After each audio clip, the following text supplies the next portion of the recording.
Voici les unes des journaux parus à Kinshasa. Mise en accusation de Joseph Kabila pour haute trahison, la référence plus note en manchette, pas sûr que députés et sénateurs franchissent le Rubicon. Élection des gouverneurs, 13 candidats au Bas-Congo en province orientale, on a joué aux prolongations, fait savoir l'avenir. Feuilleton de la guerre de l'Est, le M23 accuse les FARDC auprès de Yoweri Museveni, fait savoir le phare. Et c'est tout pour les unes, et maintenant la revue de presse. Manchette appuyée par une caricature. Le piège Kagame en marche, titre Le Potentiel.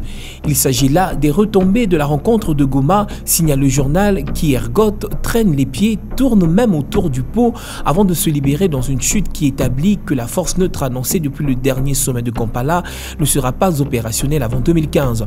Il faudra, poursuit le journal, se contenter d'abord du provisoire. C'est dire qu'il faille réactiver le mécanisme conjoint de vérification. C'est, souligne Le Potentiel, le schéma voulu par le Rwanda, puisqu'à Kigali, personne ne veut se départir du dispositif stratégique qui lui fait garder le pied en RDC. À sa une, le journal Le Phare ouvre une sorte de feuilleton de la guerre de l'Est. On y voit les M23 dans la capitale ougandaise pour aller accuser les FARDC auprès de Museveni. On y note que l'homme fort de Kampala gère un pan du dossier guerre de l'Est en qualité de président en exercice de la CIRGL.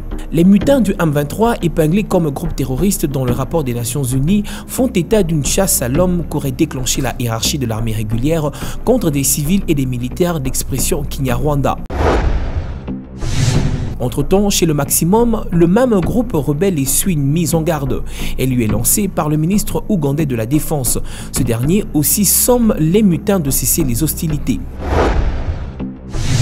Pour une réaction globale dans le camp de la patrie, Arthur Zaïdi Ngoma, chef rebelle en son temps, revient dans les colonnes de l'hebdomadaire. Il relève d'une part qu'il est encore temps d'agir et soutient d'autre part qu'il est aussi vrai que le fait pour la RDC de reconstruire son armée nationale ne peut plaire à tout le monde. Non seulement c'est la cite d'une citation, parce que le pays cesserait d'être cette proie facile à bon vouloir des rapaces, mais aussi parce que ce serait la fin de la fumée épaisse qui transforme l'agression que subit le pays en une crise simplement interne. D'après Arthur Zaïdi Ngoma, la recherche de la paix doit passer par un consensus national minimum. Et s'il y avait là, le fait remarquer le phare, une chasse aux infiltrés et traite en RDC, le cas Roger Lumbala serait indication du même journal un gros risque de distraction. Pour faire donc le point, on ausculte l'avenir. Le quotidien revisite les candidatures exprimées pour les postes de gouverneur.